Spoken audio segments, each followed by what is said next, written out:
अस्सलाम वालेकुम to all. उम्मीद करता हूँ आप सब खैर आफियत के साथ होंगे। दोस्तों, आज की क्लास का हमारा टॉपिक है रोबोटिक्स और हमने लास्ट क्लास के अंदर टॉपिक कवर किए थे। उसके बाद हम आज की क्लास का टॉपिक कवर करेंगे रिप्रेजेंटेशन ऑफ ट्रांसफॉर्मेशन। हम ट्रांसफॉर्म्स ऑफ रोबोटिक्स को किस तरीके से रिप्रेजेंट कर सकते हैं। बाज़ दफ़ा हमारे पास प्योर ट्रांसलेशन होगी, बाज़ दफ़ा हमारे पास प्योर रोटेशन होगी। ट्रांसलेशन का मतलब XYZ में मूव करना और रोटेशन का मतलब अबाउट एन एक्सेस ट्विस्ट करना, गोल घूमना, एंगल बनाना। ये दो चीज़ें पॉसिबल है। और तीसरी चीज़ ये भी मुमकिन है कि कंबाइंड ट्रांसलेशन भी हो और रोटेशन भी हो। तो हम तीनों को स्टेप बाय स्टेप देखते हैं।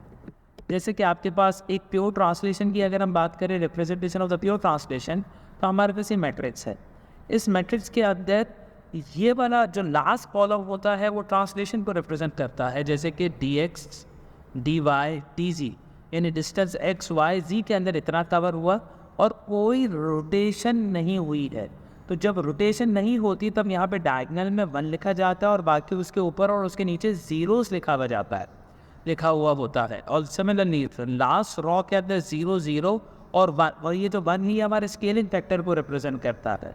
एग्जाम्पल के तौर पे ये हमारे पास स्टार्टिंग में एक पॉइंट था P जो कि इस पोजीशन पे मौजूद था। उसने इस पॉइंट P ने एक डिस्टेंस D कवर किया और वो उसकी नई पोजीशन ये बन गई। तो आप देख सकते हैं इसकी ओरिएंटेशन है, कोई रोटेशन नहीं हुई है। पहले A ऊपर था, N इस तरफ था, O इस तरफ था। सिमिलरली बाद में भी ऐसा ही रहा। इसका मतलब ये एक फ्रेम अपनी जगह से सिर्फ ट्रांसलेट हुआ है। इसको हम कहते हैं pure translation in the space. अब इसको हम मैथमेटिकली सॉल्व कैसे करेंगे। मान लें हमारे पास एक प्योर ट्रांसलेशन हुई थी ये, और हमारे पास ओरिजिनल जो फ्रेम था वो ये मौजूद था। तो जब हम इन दोनों को आपस में मल्टीप्लाई करेंगे तो आप देख सकते हैं कि जो रोटेशन वाला पार्ट है ये तो एज इट इज़ रहता है, सिर्फ ट्रांसलेशन वाला पार्ट अपडेट हो जाएगा।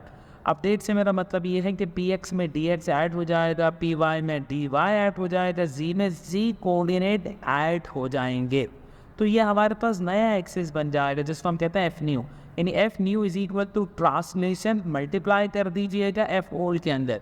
तो ये हमारे पास f ओल्ड था, इसको हमने मल्टीप्लाई कर दिया ट्रांसलेशन के अंदर जो कि dx dy और dz की शक्ल के अंदर मौजूद थी।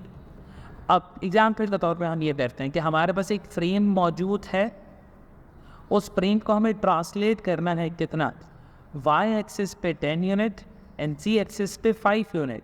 तो ज़रा देखिएगा, हमने फॉर्मूला भी देखा कि f new is equal to translation multiply by f old. Translation के लिए हमारे पास जो कोऑर्डिनेट्स वैल्यू गिवन है वो है 0, 10, 5, 10 y पे और z पे 5।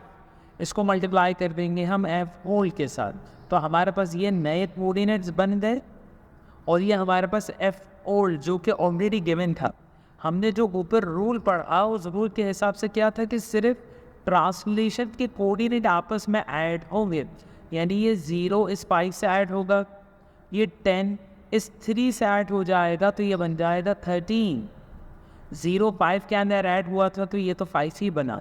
सिमिलरली ये 5 इस जब 8 के अंदर ऐड होगा तो ये 13 बन जाएगा, और ये तो स्केलिंग फैक्टर है 1, तो इसकी जगह हम 1 ही लिखेंगे। तो ये हमारे पास प्योर ट्रांसलेशन है। अब हम आगे देखेंगे प्योर रोटेशन। आगे वाली क्लास के अंदर मैं आपको बताऊंगा कि प्योर रोटेशन और किस तरीके से देखते हैं। उम्मीद करता हूँ आपको मेरा ये लेक्चर समझ आया होगा, पसंद आया होगा। Thank you very much.